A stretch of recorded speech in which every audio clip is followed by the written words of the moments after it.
우리 사도신경으로 신앙 고백하심으로 9월 15일 월요일 새벽 기도회를 시작하도록 하겠습니다. 전능하사 천지를 만드신 하나님 아버지를 내가 믿사오며 그 외아들 우리 주 예수 그리스도를 믿사오니 이는 성령으로 잉태하사 동정녀 마리아에게 나시고 본디오 빌라도에게 고난을 받으사 십자가에 못 박혀 죽으시고 장사한 지 사흘 만에 죽은 자 가운데서 다시 살아나시며 하늘에 오르사 전능하신 하나님 우편에 앉아 계시다가 저리로서 산 자와 죽은 자를 심판하러 오시리라. 성령을 믿사오며 거룩한 공예와 성도가 서로 교통하는 것과 죄를 사하여 주시는 것과 몸이 다시 사는 것과 영원히 사는 것을 믿사옵나이다. 아멘. 우리 찬송가 370장, 찬송가 370장 주 안에 있는 나에게 우리 같이 찬송하겠습니다. 찬송가 370장, 이전 토요일 찬송가는 455장 찬송입니다.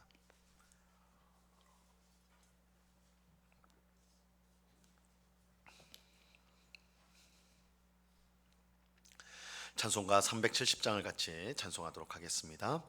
주 안에 있는 나에게 딴 근심이 있으랴 십자가 밑에 나가 내 짐을 풀었네. 주님을 찬송하면서 할렐루야 할렐루야 내 앞길 멀고매도 나 주님만 따라가리. 그 두려움이 변하여 내 기도 되었고 전날의 한숨 면하여 내 노래 되었네. 주님을 찬송하면서 할렐루야 할렐루야 내 앞길 멀고매도 나 주님만 따라가리. 내 주는 자비하셔서 늘 함께 계시고 내 궁핍함을 아시고 늘 채워주시네.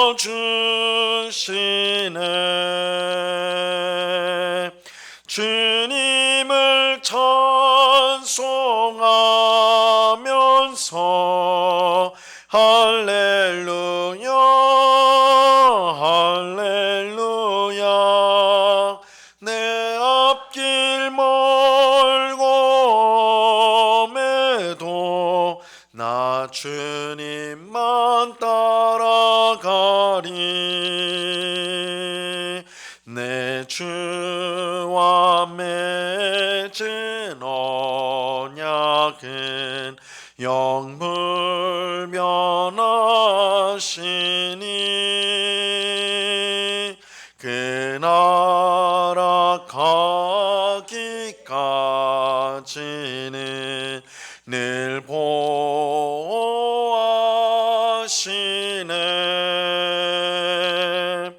주님을 찬송하면서 할렐루야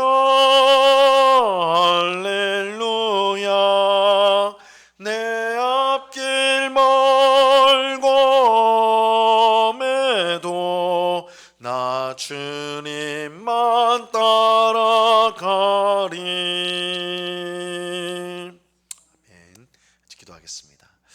참 좋으신 아버지 하나님, 감사합니다. 귀하고 복된 주일을 은혜 가운데 보내게 하시고, 이렇게 또한 시작하는 월요일 날 주님 앞에 나와 기도할 수 있는 귀한 은혜 주시니 감사합니다. 이번 한 주간도 주님과 동행하며 하나님이 이끄시는 대로 진리의 길, 또한 십자가의 길, 생명의 길로 힘있게 나아가는 저희 모두가 되게 하여 주옵소서. 세상의 유혹이 아무리 달콤해도 그것이 우리를 살릴 수 없고 구원할 수 없고 우리를 오히려 망하게 하는 것임을 알게 하여 주시고, 그래서 오직 주님의 말씀에 순종하는, 주님께만 소망을 두고 하나님 나라를 바라보면서 이 땅을 살아가는 저희 모두가 될 수 있도록 주님께서 붙잡아 주시옵소서. 아버지 하나님, 이 새벽에 주님의 귀하신 은혜를 사모합니다. 주님의 은혜로, 주님의 사랑으로, 주님의 능력으로 우리의 심령을 가득 채워 주옵시고, 하나님을 힘으로 삼아 이 땅을 믿음으로 살아가는 주의 백성들이 다 될 수 있도록 주님 함께하여 주시옵소서. 이 새벽에 주의 말씀을 듣고자 합니다. 성령 하나님께서 밝히 조명하여 주셔서 말씀을 잘 깨닫게 하옵시고, 말씀이 우리의 영의 양식이 되어서 정말 우리의 영혼이 만족하며 또한 기뻐하며 자유케 되어지는 귀한 은혜를 입는 이 시간 되게 하여 주옵소서.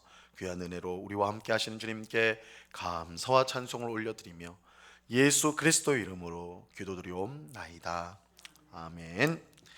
우리 하나님 말씀을 다 같이 봅니다. 요한복음 16장 33절 말씀을 우리가 다 같이 보도록 하겠습니다.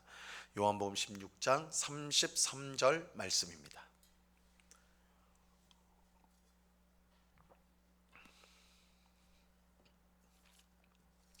요한복음 16장 33절 말씀을 우리가 한 목소리로 하나님의 말씀을 같이 읽도록 하겠습니다. 같이 읽습니다. 시작. 이것을 너희에게 이르는 것은 너희로 내 안에서 평안을 누리게 하려 함이라. 세상에서는 너희가 환난을 당하나 담대하라. 내가 세상을 이겨노라. 아멘.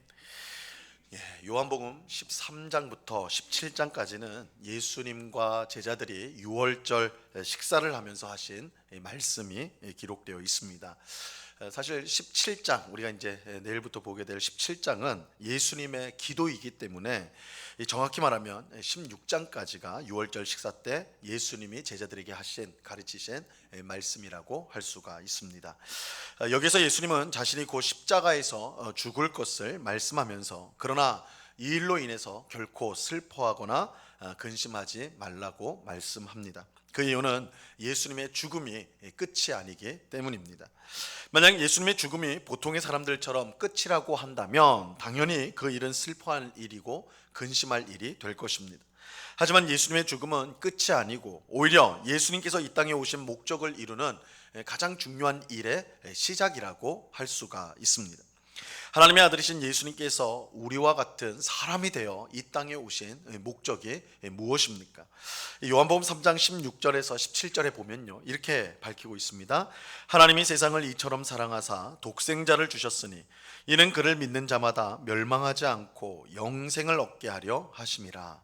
하나님이 그 아들을 세상에 보내신 것은 세상을 심판하려 하심이 아니요 그로 말미암아 세상이 구원을 받게 하려 하심이라. 예수님께서 이 땅에 오신 목적은 세상을 구원하기 위해서입니다. 첫사람 아담과 하와의 범죄 이후 모든 사람은 죄 가운데 비참한 삶을 살게 되었습니다. 그런데 이 땅에서만 비참하게 사는 것이 아니라 죽은 후에도 지옥에서 영원한 형벌을 받아야 합니다. 여기서 예외될 수 있는 사람은 아무도 없습니다. 모든 사람이 죄를 지었기 때문에 멸망할 수밖에 없는 것입니다. 하지만 은혜와 긍휼에 풍성하신 하나님께서 세상을 구원하기로 작정하셨습니다. 그런데 우리 죄인들의 힘으로는 구원을 얻을 수가 없기 때문에 하나님께서 구원의 방법을 내셔야 했습니다. 그래서 하나님의 아들이신 예수님께서 세상에 오신 것입니다. 우리를 구원하기 위해 예수님이 오셨습니다. 그런데 우리를 구원하기 위해서는 반드시 해결해야 될 문제가 있는데 바로 죄의 문제입니다.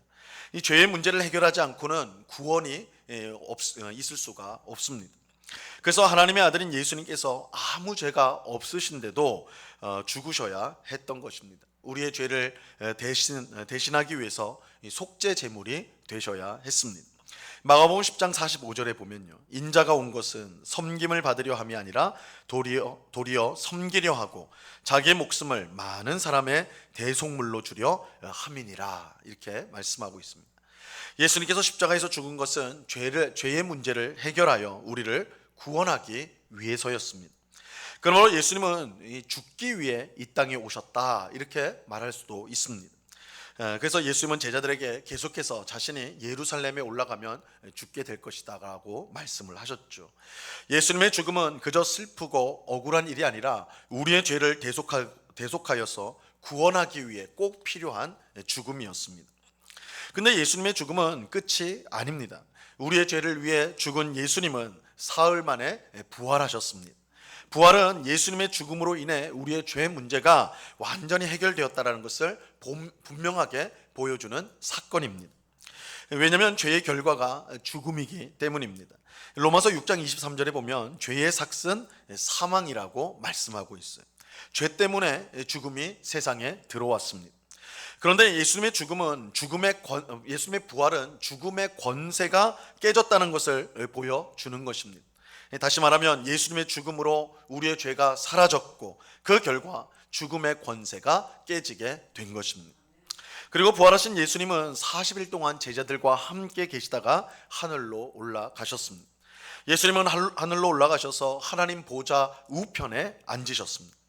이처럼 예수님이 하늘로 올라가 하나님 우편에 앉으셨다는 것은 하나님으로부터 모든 권세를 받으셨다는 뜻입니다. 모든 권세를 받으신 예수님은 온 세상을 통치하는 왕이 되셨습니다. 이런 이유로 우리가 예수님의 이름으로 기도할 때 그 구한 모든 것을 우리가 응답받게 되는 것입니다. 왜냐하면 우리의 기도를 들으시는 예수님께서 하나님의 모든 권세를 받으신 분이기 때문입니다. 또 하나님 우편에 계신 예수님은 오순절날 성령님을 보내주셨습니다. 그래서 모든 믿는 자의 심령 가운데 성령님께서 선물로 주어지게 되었습니다. 예수님은 성령님을 통해 모든 믿는 자들과 함께 하시고 죄를 이길 능력을 주시고 하나님의 뜻에 순종할 수 있도록 인도하여 주십니다. 예수님은 제자들에게 내가 아버지께로 가지만 곧 다시 너희에게로 오겠다 말씀하셨는데 바로 성령님을 통해 다시 오겠다라는 것이었습니다.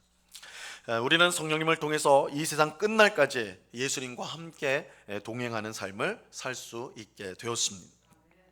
이처럼 예수님의 죽음은 그것으로 끝나지 않고 부활과 승천과 성령님을 보내신 일로 이어집니다.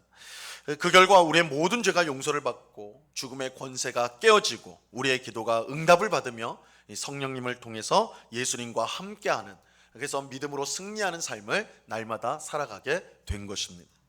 이런 이유로 예수님은 나의 죽음 때문에 너희가 슬퍼하거나 근심할 것이 아니라 오히려 기뻐하라고 말씀하시는 것입니다. 그리고 오늘 말씀에 보는 것처럼 우리는 예수님의 죽음과 부활과 승천, 이 성령님을 보내시는 일을 통해서 세상이 알 수도 줄 수도 없는 평안을 누리게 될 것이고 또 세상을 이기는 삶을 살아가게 될 것입니다. 오늘 본문 33절을 보시면요, 이것을 너희에게 이르는 것은 너희로 내 안에서 평안을 누리게 하려 함이라. 세상에서는 너희가 환난을 당하나 담대하라. 내가 세상을 이기었노라. 우리는 이 험한 세상을 살면서 어디로부터 진정한 평안을 얻을 수가 있을까요? 많은 재물을 가지거나 아니면 큰 권력을 가지거나 아니면 우리의 몸이 아무 질병 없이 건강한 것, 거기로부터 우리가 평안을 얻을 수가 있는 것일까요? 그렇지 않습니다. 이러한 것들이 잠깐은 우리에게 평안을 줄 수 있을지 몰라도 그것이 영원한 평안을 줄 수는 없습니다. 왜냐하면 이 땅에 속한 것들은 영원하지 못하고 아무리 그것이 좋은 것이라도 능력이 있는 것이라도 사라지기 때문입니다. 우리의 진정한 평안은 오직 예수님 안에서만 찾을 수가 있습니다. 우리의 죄를 위해 대신 죽고 죽음을 이김으로 부활하시고 하늘로 올라가 하나님의 모든 권세를 가지시고 성령님을 보내어 우리와 항상 함께 하시는 예수님을 통해서만이 우리는 참 평안을 누릴 수가 있는 것입니다. 그뿐만 아니라 우리가 세상을 믿음으로 이기는 유일한 방법도 예수님 안에 있습니다. 왜냐하면 예수님께서 세상을 이기셨기 때문입니다. 죄와 사망의 권세를 가지고 세상을 통치하는 사탄의 세력을 예수님은 십자가 죽음과 부활로 이기시고 이제 하나님께서 하나님의 모든 권세를 받으셔서 세상의 참 왕이 되셨습니다. 그렇게 온 세상의 진정한 왕이신 예수님을 믿는 우리는 이 세상을 두려워할 필요가 없습니다. 예수님께서 승리하셨기 때문에 그 예수님 안에 머물러 있는 예수님과 함께하는 우리 또한 승리를 얻었기 때문입니다. 그러므로 우리는 세상이 우리를 어떻게 할 수 없다는 사실을 알고 담대하게 하나님의 뜻에 순종하는 삶을 살아야 하는 것입니다. 세상은 이빨 빠진 호랑이에 불과합니다. 우리를 겁을 줄 수도 있고 우리를 위협할 수도 있지만 우리 예수님 안에 있는 우리를 결코 넘어뜨릴 수가 없습니다. 세상의 진정한 왕이신 예수님이 우리와 함께 하시기 때문에 우리가 그 예수님 안에서 살아가기 때문에 이 세상이 우리를 어떻게 할 수 없는 것입니다. 우리는 이런 믿음을 가지고 왕이신 예수님의 말씀에 온전히 순종하는 삶을 살아야 하는 것입니다. 그럴 때 우리는 예수님이 약속하신 풍성한 삶을 이 땅 가운데 살아갈 수가 있습니다. 오늘 기도하는 우리가 예수님 안에 항상 거함으로 참 평안을 누리며 세상을 두려워하지 않고 항상 하나님의 말씀에 순종하는 삶을 살아가는 예수님 안에서 승리의 삶을 살아가는 우리가 되기를 바랍니다. 그래서 예수님께서 약속하신 풍성한 삶을 늘 누리며 항상 감사하며 찬송하는 오늘 우리가 될 수 있기를 바랍니다. 이 은혜가 오늘 이 새벽에 기도하는 우리 모두에게 충만히 임하기를 우리 주님의 이름으로 간절히 축원합니다. 기도하겠습니다. 주님 감사합니다. 예수님께서 제자들에게 내가 곧 십자가에 죽을 것이나 아무것도 염려하지 말고 두려워하지 말고 오히려 기뻐하라고 하셨습니다. 왜냐하면 예수님께서 십자가에서 죽고 사흘 만에 부활하시고 하늘로 오르셔서 하나님 보좌 우편에 앉으시고 성령님을 우리에게 보내주실 것이기 때문입니다. 이 일이 이미 다 이루어져 그 놀라운 구원의 복을 오늘 우리는 이미 다 받아서 누리는 줄로 믿습니다. 아버지 하나님, 예수님께서 우리의 모든 죄의 문제를 해결해 주셨습니다. 또한 예수님의 부활로 죽음의 권세와 사탄의 세력을 멸망시키셨습니다. 또한 하나님 우편에 앉으셔서 지금도 우리의 왕으로서 우리를 다스리시고 우리를 보호하시고 우리를 지키시고 또한 세상을 통치하여 주십니다. 성령님을 보내주셔서 우리를 고아처럼 내버려 두지 않고 우리와 항상 함께 하시며 우리에게 승리를 주십니다. 이 놀라운 구원의 복을 우리가 이미 받았으니 이 구원의 은혜를 이 복을 항상 누리며 하나님께 감사하며 살아가는 저희가 되게 하여 주시옵소서. 때로는 세상이 우리를 삼킬 것처럼 우리에게 공포와 두려움을 주지만 예수님 안에 있는 우리가 이미 세상을 승리했다는 사실을 꼭 믿고 오직 하나님의 말씀에 순종하며 하나님의 길로만 나아가는 저희들 되게 하여 주시옵소서. 우리에게 용기와 담대함을 주셔서 하나님을 따르는 것이 승리의 길이요 하나님을 따르는 것이 복된 길임을 알게 하여 주사 오늘도 그 길로만 나아가는 비록 좁고 험한 길이라 할지라도 그 끝에 생명인 길로 늘 나아가는 저희들이 다 될 수 있도록 주님 주장하여 주시옵소서. 아버지 하나님, 이번 한 주간도 주님과 겸손하게 동행하기를 원합니다. 아버지 하나님, 주의 성령께서 우리의 눈을 밝혀 주셔서 세상의 헛된 것들을 보지 않고 오직 주님만 바라보고 믿음으로 나아가는 저희들 되게 하여 주옵시고 우리의 생각을 다스려 주셔서 세상의 부정적인 것들이 우리 마음에 가득 차지 않고 오히려 하나님으로 인해 하나님이 주신 소망과 사랑과 능력으로 우리의 심령이 충만하여서 늘 감사와 기쁨의 삶을 살아가는 저희가 되게 하여 주시옵소서. 언제나 어디서나 주님이 우리와 함께하여 주시는 줄로 믿습니다. 우리가 가정에 있거나 교회에 있거나 또한 직장에 있거나 어느 곳에 있든지 그곳이 하나님이 함께하시는 곳이요 그것이 우리가 하나님을 만나는 곳임을 알고 늘 주님과 친밀하게 동행하며 살아가는 주의 백성들이 다 될 수 있도록 복을 내려 주시옵소서. 아버지 하나님, 이 새벽에 주님 앞에 간절한 마음으로 함께 모여서 기도합니다. 주님, 우리의 기도에 귀를 기울이시고 하나님의 선한 뜻 가운데 복된 응답을 허락하여 주시옵소서. 하나님 우리를 사랑하여 주셔서 반드시 우리에게 가장 필요한 것을 우리에게 주실 줄로 믿습니다. 그 은혜를 우리가 기대하며 소망하며 더욱더 힘있게 주님을 바라보며 기도하는 이 시간이 될 수 있도록 우리를 인도하여 주시옵소서. 우리 주님께 감사와 찬송을 올려드리오며 예수 그리스도 이름으로 기도드리옵나이다. 아멘. 하늘에 계신 우리 아버지여, 이름이 거룩히 여김을 받으시오며 나라에 임하옵시며 뜻이 하늘에서 이룬 것 같이 땅에서도 이루어지이다. 오늘날 우리에게 일용할 양식을 주옵시고 우리가 우리에게 죄 지은 자를 사하여 준 것 같이 우리 죄를 사하여 주옵시고 우리를 시험에 들게 하지 마옵시고 다만 악에서 구하옵소서. 대개 나라와 권세와 영광이 아버지께 영원히 있사옵나이다. 아멘.